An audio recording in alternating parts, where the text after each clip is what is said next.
Shalom saudara-saudara, salam S4K. Proper S4K hari ini berbicara tentang adakah kita mempunyai kelebihan? Sebuah pertanyaan yang menggelitik sebetulnya. Karena apa? Bukankah sebagian besar orang cenderung mencari pengakuan dengan cara menunjukkan bahwa mereka mempunyai kelebihan? Jujur ya, seringkali aku ngerasa punya kelebihan dari orang lain. Aku jauh lebih baik dari orang lain sebab aku menjadi pengurus gereja, sementara mereka jarang ke gereja. Aku ngerasa lebih benar dari orang lain sebab kata-kataku sopan, sementara mereka biasa mengeluarkan kata-kata kotor. Aku ngerasa lebih suci dari orang lain sebab aku rajin ikut komsel, sementara mereka menghabiskan waktu buat nongkrong-nongkrong yang gak jelas. Perasaan seperti ini sering muncul ketika aku mengalami gesekan sama orang-orang yang sempat ngumpul bareng tanpa sengaja. Bahkan ada rasa iri ketika ternyata ada orang yang mempunyai kelebihan di atas kapasitasku. Nah, saat itu terjadi, aku akan berusaha mencari cara bagaimana mengalahkan kelebihannya. Dan itu tercermin dari kesaksian yang aku sampaikan di komunitas, agar mereka melihat aku mempunyai kedekatan dengan Tuhan lebih dari mereka.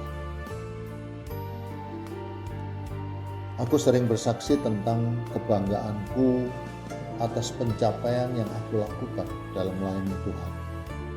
Dan aku mengabaikan apa yang menjadi kelemahanku. Yang aku saksikan hanyalah tentang bagaimana Tuhan memberkatiku secara finansial, menyembuhkanku saat aku sakit. Tuhan campur tangan saat aku mengalami musibah. Yang kesemuanya hanyalah untuk membangun citra diri, sehingga orang lain melihat bahwa aku sangat dekat dengan Tuhan. Dengan kekuatan Tuhan, aku dikoreksi lewat firman yang terdapat dalam Roma 3 ayat 9. Begini bunyi firman-Nya. Jadi bagaimana? Adakah kita mempunyai kelebihan daripada orang lain? Sama sekali tidak. Sebab di atas telah kita tuduh baik orang Yahudi maupun orang Yunani bahwa mereka semua ada di bawah kuasa dosa. Dalam perjalanan hidup kita, seringkali kita terjebak dalam pemikiran bahwa kita lebih baik dari orang lain. Kita melihat kesalahan orang lain dan merasa diri lebih suci. Bagi Tuhan, dosa adalah dosa. Gak ada dosa besar dan dosa kecil. Bahkan firman Tuhan mengatakan semua orang telah menyeleweng. Mereka semua tidak berguna, tidak ada yang berbuat baik, seorang pun tidak. Jadi gak ada alasan untuk mengatakan bahwa kita lebih baik daripada orang lain. Keselamatan bukan tentang siapa yang lebih baik, tetapi tentang siapa yang berserah kepada Tuhan. Jika kita menyadari bahwa semua manusia berada dalam keadaan yang sama, gak ada yang lebih unggul atau lebih benar di hadapan Tuhan, maka kita tidak akan lagi hidup dalam kesombongan, melainkan dalam kasih dan belas kasihan terhadap sesama. Kita gak akan mudah menghakimi, tetapi justru rindu membagikan kabar baik tentang anugerah Tuhan.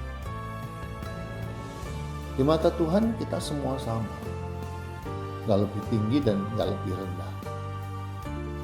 Gak ada satupun dari kita yang kebal terhadap kuasa dosa.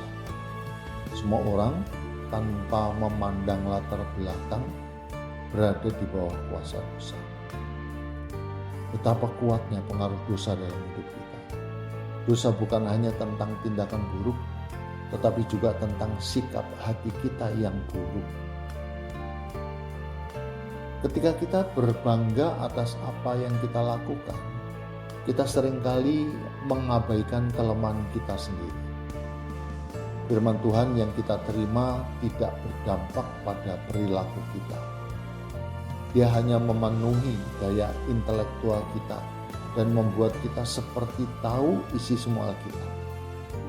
Dengan begitu, kita dipandang sebagai orang yang sepertinya religius dan dipandang sebagai orang yang sepertinya suci. Firman Tuhan yang kita terima tidak pernah dipandang sebagai koreksi untuk menyingkapkan dosa kita. Kecenderungan kita menghindari ayat-ayat yang menyelidiki, yang mampu menyingkapkan dosa-dosa kita. Firman ini menyatakan bahwa Tuhan sedang menaruh keinginannya agar aku mau mengakui kesalahanku dan datang kepadanya dengan hati yang penuh kerendahan. Dan aku ngerasa dimampukan Tuhan untuk membuka hati dan mengakui bahwa selama ini aku telah menipu diri sendiri karena hanya menganggap bahwa orang lain ada di bawah kapasitasku dan kecenderunganku memandang sebelah mata. Puji Tuhan, haleluya. Dengan pertolongan Tuhan aku dimampukan untuk keluar dari kegelapan kepada terang yang ajaib. Sekarang sepenuhnya aku sadar bahwa tidak ada satupun manusia yang dapat menyombongkan dirinya di hadapan Tuhan. Karena semua telah berada di bawah kuasa dosa. So, sekarang ingat ya, firman Tuhan dibentangkan untuk diakui agar kebangunan rohani terjadi setiap hari. Tuhan Yesus memberkati kita semua. SWRG, yes.